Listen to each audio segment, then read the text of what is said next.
दूसरे के लिए मुकम्मल तौर पर हलाल हो जाते हैं।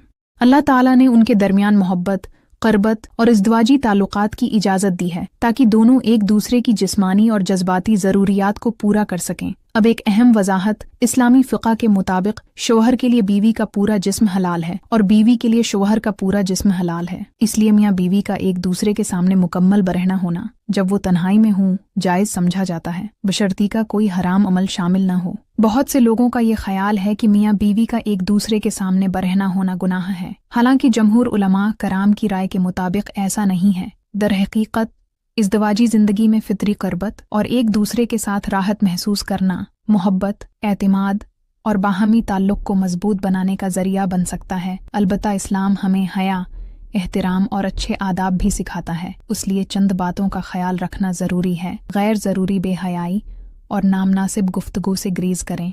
एक दूसरे की इज़्ज़त, एहसासात